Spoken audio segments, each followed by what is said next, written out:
My name is Neece Harris. My pronouns are she, her, hers. I identify as an Afro-Latina woman. Please do not call me Spanish because I'm not from Spain. My family is from Puerto Rico and New Jersey. I speak English, a little bit of Spanglish there, and I'm learning German. And this is what looking bilingual means to me. How would you best describe your comfort with Spanish throughout your life? I would say I was more comfortable when I was younger. I was in the environment. I'm from Camden, New Jersey, and I went to school in North Camden where there was a large population of Puerto Rican folks. So not only was I getting it at home, I was getting it in my environment at school as well. Fast forward a couple of years, few things that made me a little uncomfortable, including, maybe family members saying like, you don't speak like you're Puerto Rican, Yeah, no, yeah, they'll say that, won't they? yes, they will. And,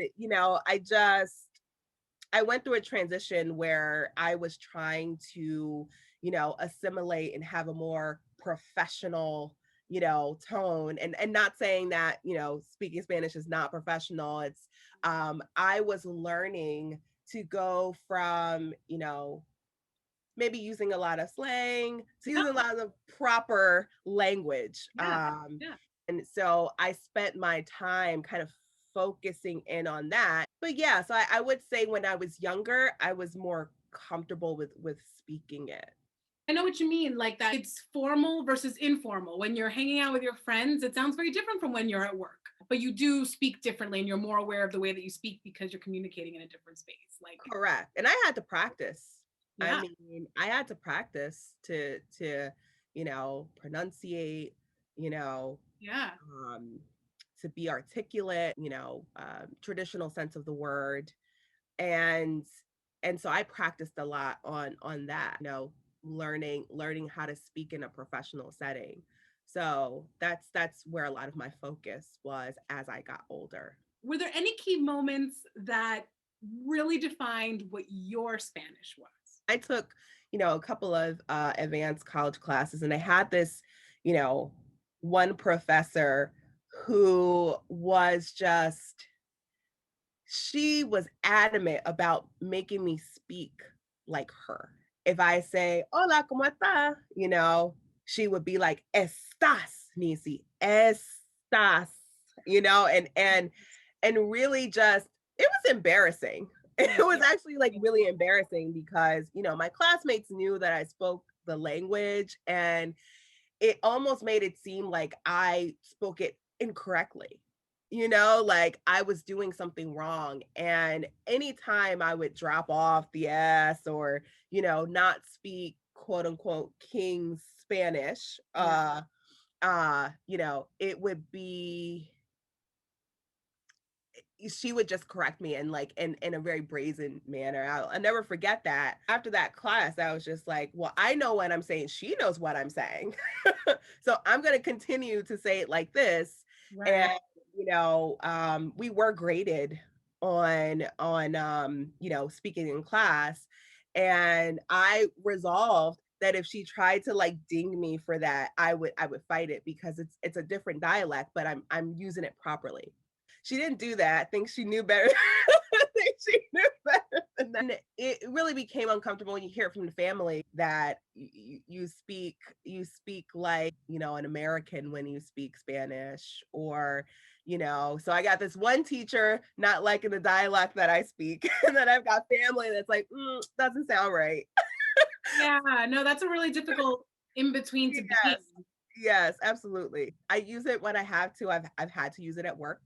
I used to work at Telemundo 62 in Philadelphia, and you know, obviously there are lots of Spanish speakers there, and I would have to flex the muscle a little bit. It took a while, but I got there, and really helped me build community with those folks as well. I'm sorry you had that experience because I know what it's like. I've gotten that too. Um, and I think I just started like yesterday leaning into the way that I speak and the fact that I Do you have a mix of accents just because of family, because of where I lived, because of the different situations I've had to put myself in professionally, nobody's ever going to be happy. So I might as well just be myself. Yourself. Good one. So you described much of your experience as not feeling Black enough or not feeling Puerto Rican enough. So can you share what caused that tug of war for you? Going back to like my upbringing, again in the school in North Camden, there was a very large Puerto Rican population, as I said before, and obviously there's Black population. It was really difficult to maintain, both of those cultures because I remember someone saying, "Oh, are you going to be Puerto Rican today or are you Black today?" Oh Yeah. my God. And it's like, well, actually, I'm both every day. It kind of forced me to choose in a Mhm. sense, like what I wanted to be. And it really caused some internal issues because it's like, well, I can identify with both groups, right? But the way that I look, I present as a Black woman. The only reason people maybe believe that I was Puerto Rican was because my maiden name was Echevarria. So, that meant something, right? Right? That meant something, I guess. But I had actually a classmate who also was the same exact mix, but she looked like she was more Puerto Rican. Mm. And we had completely different experiences, the way that we were treated. It was easier to see her as a mixed person who had, more, well, really Euro features, right? Because that's what people, you know, um, that's what they think that a Puerto Rican looks like, is that we come in all colors. That was really, really, really difficult. I will say, just trying to find my identity, like I love, the food and the culture of both of my sides. They're very strong. Yeah. And, school made it a little difficult to really find my path. Thank you for sharing that because I think that it's great to hear that you've been able to digest that more now and that's helped you with your journey, but I can't imagine that that was easy back then or that you could digest it in the same way you're digesting it now and analyze it in that way back then, especially when you're a kid.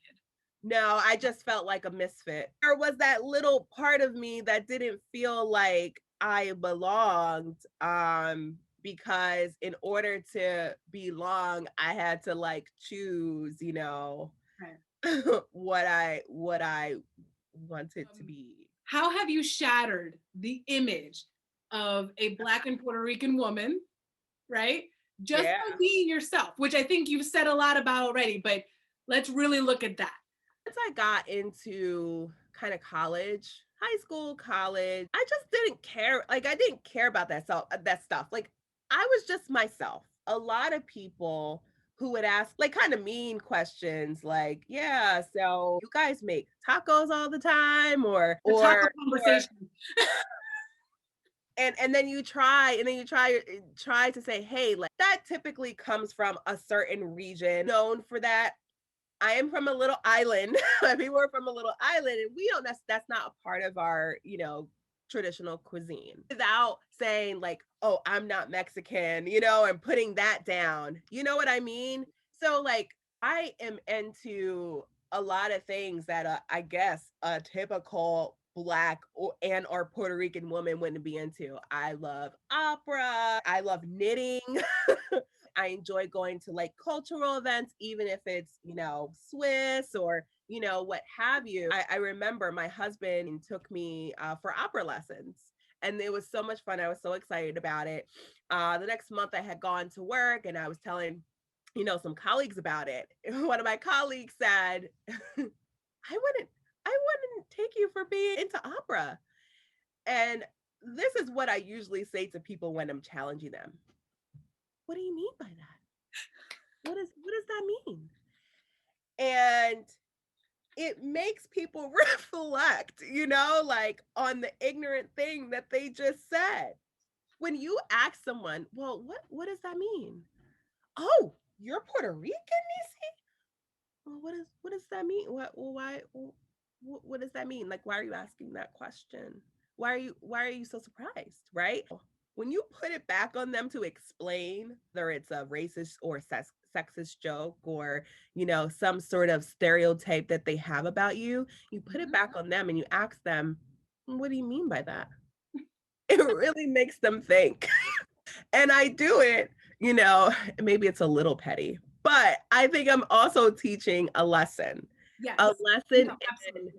not trying to put me into a box because of your preconceived notions of who I'm supposed to be. And that's how I've been challenging. And I wish I could talk to like 14-year-old Neece and be like, girl, just be you. Yeah. Be you. Be you. It doesn't matter if how you present or what you're into. Like, I am me. I just happen to be Black and Puerto Rican. But hey, I don't fit into this box that you have for me. I didn't ask for this box, you did. That's really important, and that's what's been getting me through. I don't think I think in the lens of a person of color, obviously it's hard not to in this country, right? Yeah. But I don't think like, oh, would a Black woman do this? Would a Puerto Rican woman do that? I don't do that. I just say, oh, I like this, and I go for it. I think being an Afro Latina is really special. It's really special. I love it. I feel, the strength from my ancestors. And I think that I carry that with me and I represent us everywhere that I go. And I want the little girl who looks like me to know that again, the box is not for you. It's not for you. That's the limitations on other people's mind. You do what you want to do and you lift someone up as well. And on behalf of BIPOC people, and definitely BIPOC women, Yes. right?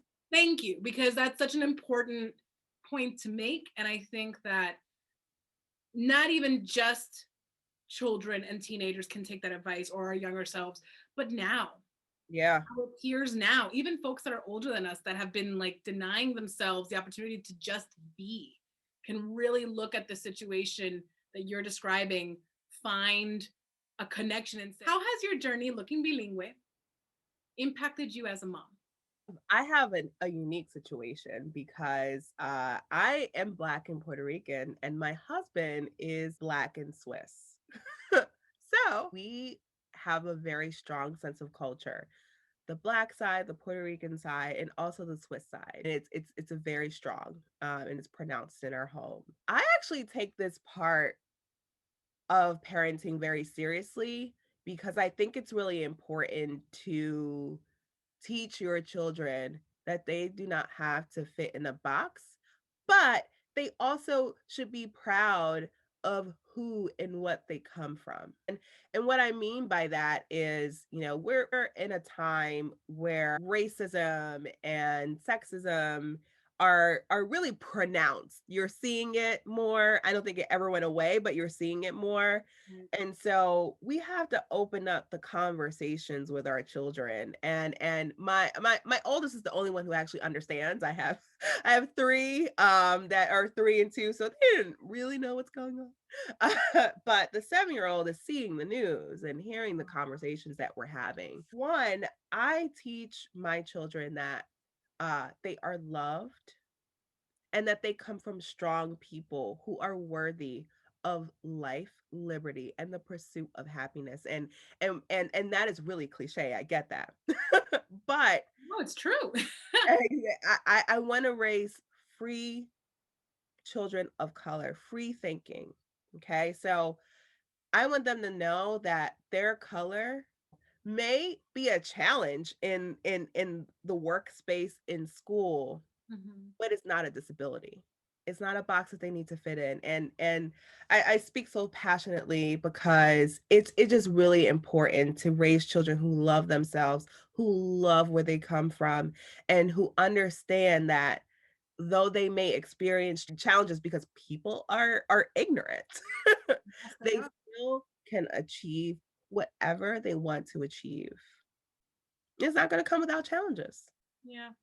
but it's possible. And I want them to look at that and live their lives. And I'm going to teach them very early, okay? What do you mean?